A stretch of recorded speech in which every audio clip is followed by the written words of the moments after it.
Uh, One of the things that continue to happen in the black community is we know that we have forces that against us, which is the United States government. Whenever you having something against you, you're defeating the purpose of blaming them but helping them. It's almost like somebody fat keep eating junk food but blaming they got too many McDonald's in the neighborhood. It's almost like the snake release venom every 3 days, but it attack you every 7 days. And when it release the venom, you drink it in pill form or alcohol form, and it weakens you. And on the 7th day, when it comes and it defeat one of you guys, you say, the snake is keep attacking me. Yes, we know that every 7 days. But what are you doing those other days to prevent helping the snake from taking you down? And I use those two analogies. I hope I can that come true how I wanted to come true, just to show you in the black community we have to do a better job of us holding ourselves accountable. If you're involved in any type of community activity, we're going to need more from everybody because we're behind. If a child behind in school, you don't give them more playtime and less reading time. You give them more reading time. So if we know we're behind, that means everybody got to be held accountable. And I mean held accountable with calling each other out. I think there's certain people get away with doing certain things. Like nobody wants to call them out. And you'll say it behind the back. Well, I was here this many hours, and this person, I see this person doing this, that, and other. This person never came or whatever. So it's a comfortability of us accepting people talking about it, but not doing anything about it. So I think we have to do a better job of ourselves with fixing some of these problems that we have in our own neighborhood.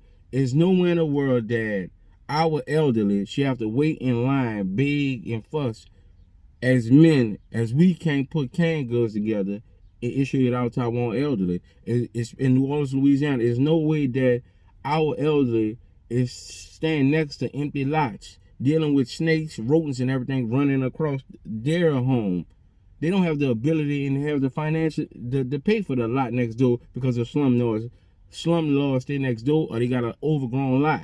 So it should be us taking care of us. Then once we come together with us, we can fight anything that come against us. And I use the body. When you are sick, when you take a vaccine, a vitamin, or antibiotic, it fights off everything that goes against you, coming against you, and it strengthens your own system. But the problem what I find out is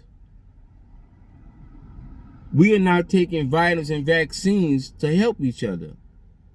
We are not being a vaccine or a vitamin to somebody else's situation. We sitting back and clowning their situation. We are like a cancer. Instead of helping the situation, we'll ride by it and say, that's a damn shame. That's what we do all the time. Everything that goes on, we got a word about it, but we don't have a lawnmower about it. The stuff to fix the street, I was working for Bull Brother Construction.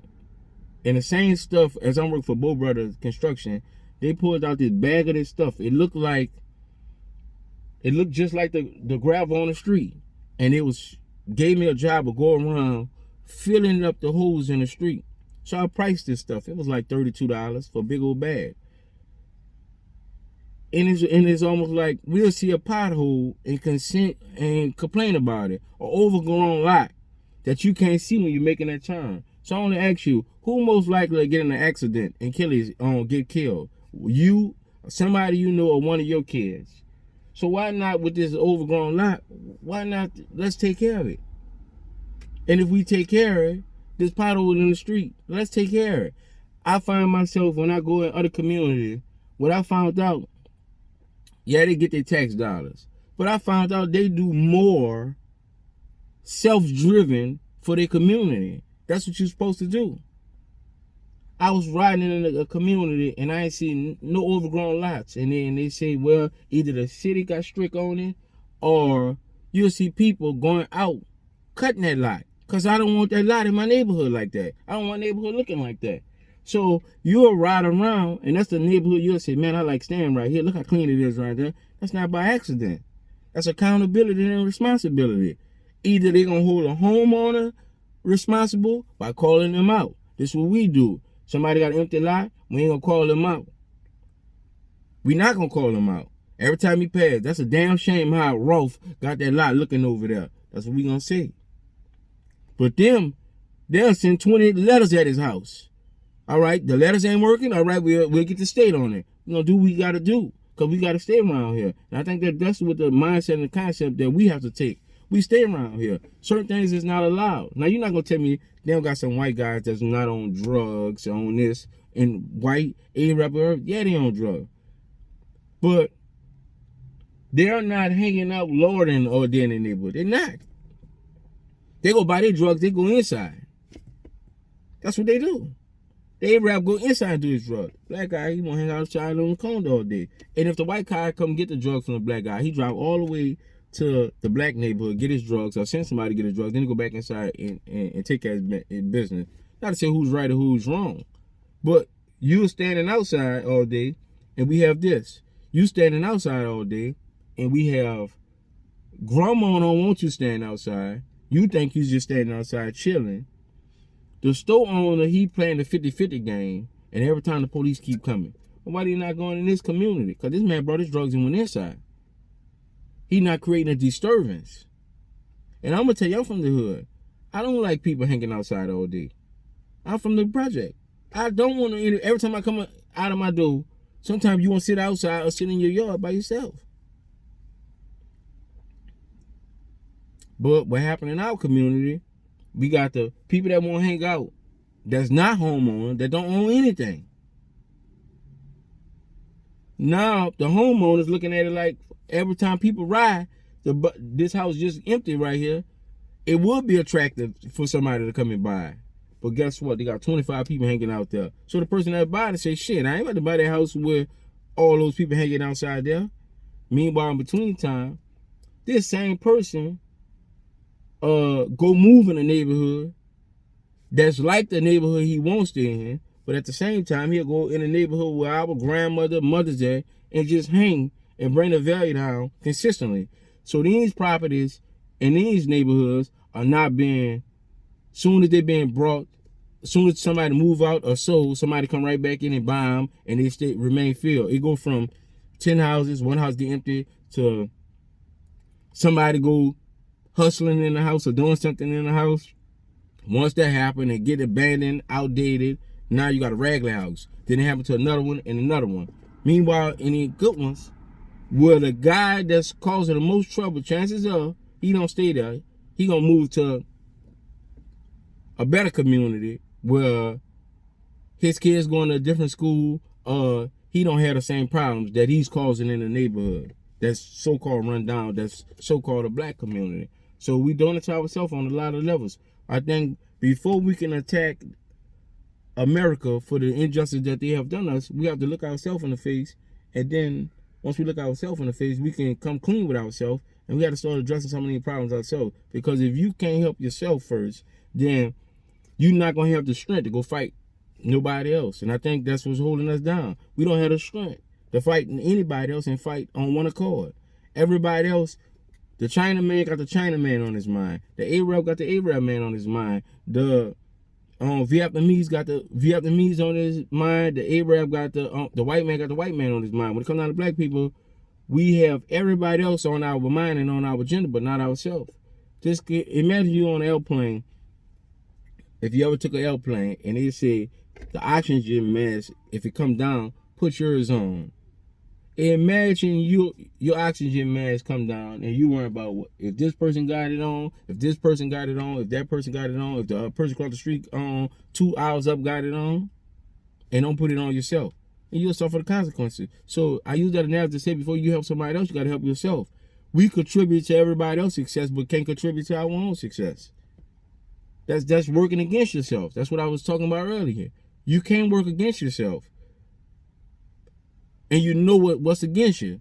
So these things we know against us, and we know they're against us. So since we didn't know that that's against us, we have to do a better job with ourselves on taking care of our own issues. Now when we go fight anything, we on one accord and we could fight.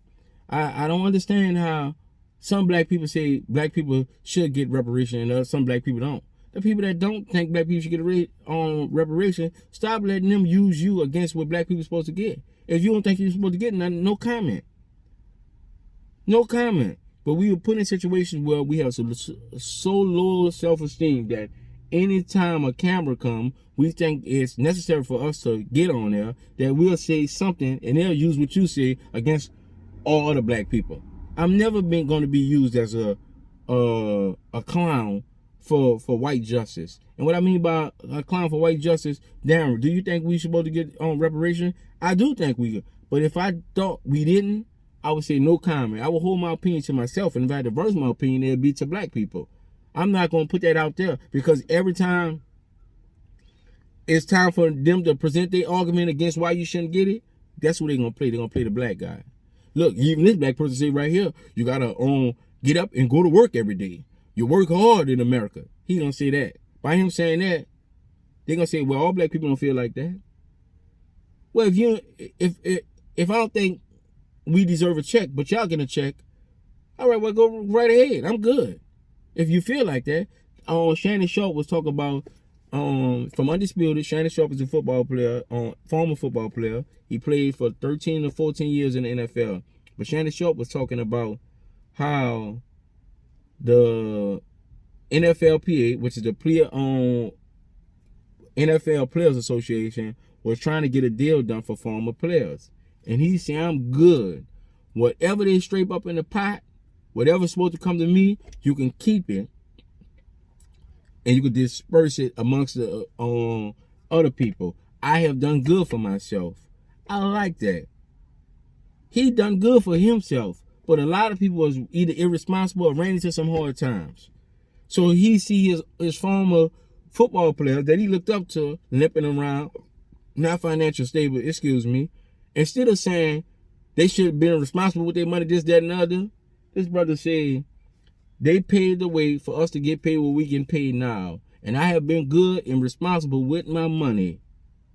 If they pay out anything, let those guys, whatever's supposed to come to me, let's just say if it was a $900 check, keep it in the pot and disperse it amongst those.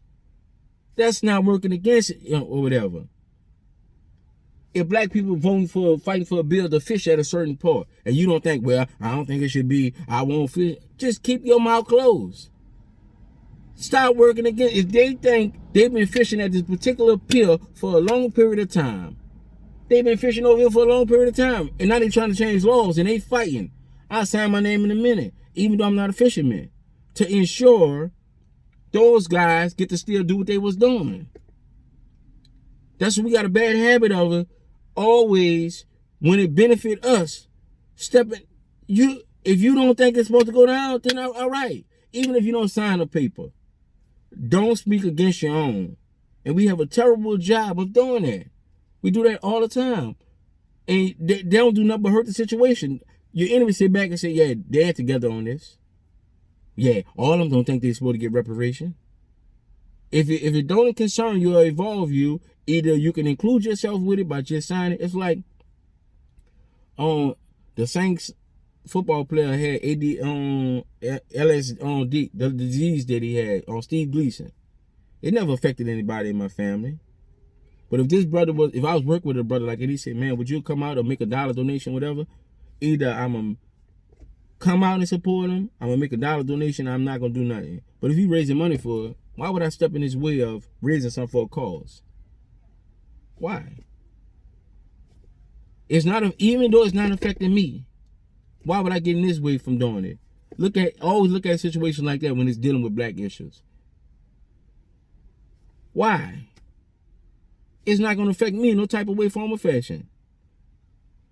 That's how I look at it. It's not hurting me, but I'm not going to get in their way. If that's what they want to do, then fine. You can go ahead and do it. I'm not going to get in your way of doing something that you think is supposed to get done. But too many times, we get our own people. Our own people will be the key factor in why we can't get forward, and they'll use your words against you. Don't have so much low self-esteem in a situation. If you, as a black person right now that can hear me out, when I start releasing this on podcast, Darren Purnell Speak, Black Talk, if you don't necessarily, I respect me. I have a tremendous respect for a student. What I mean by student, I'm not interested if somebody have a necessarily a law degree, but you could be a student of law. You don't necessarily have to play in the league, the NFL, to be a student of the game. You don't necessarily have to be an accountant to be a student of it. Too many times when I started seeing the black community, and it's sad, they'll be talking about accounting, and they never picked up one book. And black people are hot right on camera and start speaking on things that they don't know anything about. If you smoke weed, that doesn't make you an expert. You might can tell the quality of a weed, but that doesn't make you an expert on weed law. So many times I see somebody black, and you just be speaking on the issue, and you, out of ignorance, going along with white people were saying all along, not knowing they're going along, ignorance. Then I seen some weed heads, pot heads, whatever you want to call them, that know weed, know what it can do, know the law. They ain't go to no school or anything. They're a student of it. They can speak the law. Those guys are qualified to speak on certain issues. So when you approach, the reason why I bring this up, if you're approached by a camera or anything, and it's out of your league, then let it be that. You know, I don't know all the details on this particular situation. So I won't speak and make improper comments about a situation that I don't have all the information on. That's a responsible answer to a question. Not because the camera in front of me or they came to me, I'm going to say something. Your words, oftentimes, they use your words against whatever the other black people that know what they were talking about against. They just use your words, and they use it by a soundbite. You could say, so Mr. Smith, what do you think about black people getting reparations? Well, I worked hard for everything I have, and, you know, now you say this, you do say this. Well, I think they should get it, but I don't think everybody should get it. Soundbite. This man here said, I work hard for everything I get, and I don't think everybody should get it. I think they should just get up and go to work like I. Even though you say that some people should get it, they use that in the soundbite. So knowing the media and how they portray things, that's you got to be careful of when you throwing comments out there, because they'll use your words. And they ain't going to play the whole thing. They're not going to play the whole thing. Oh, man, I say more than that. Then if you wasn't that educated on it, then let the people that's really looked into it, took a passion about it and looked into it, let them people speak on that situation. Let those people that's just not doing it, but passionate about it, let those people speak on those situations. Now we come out as an intelligent, organized black group. Too many times I watch the news and I watch an interview and say, this black person, low self-esteem. Anytime the camera come about, hopping on it. For what? You hopping on it because you want to be seen, not because you know what you're talking about. Some people start talking, I'm a vegetarian. They start talking about health. I don't know all the rules and what this fruit do. I'm just a vegetarian. So if you was to ask me a question like this, I could tell you why I'm a vegetarian. I could tell you why I'm a vegetarian. But if they start talking about, well, what the apple do for the body, or that's beyond my comprehension. So I will refer you to guys that dig deep and students of it, and let those guys break it down and reduce it to the lowest term.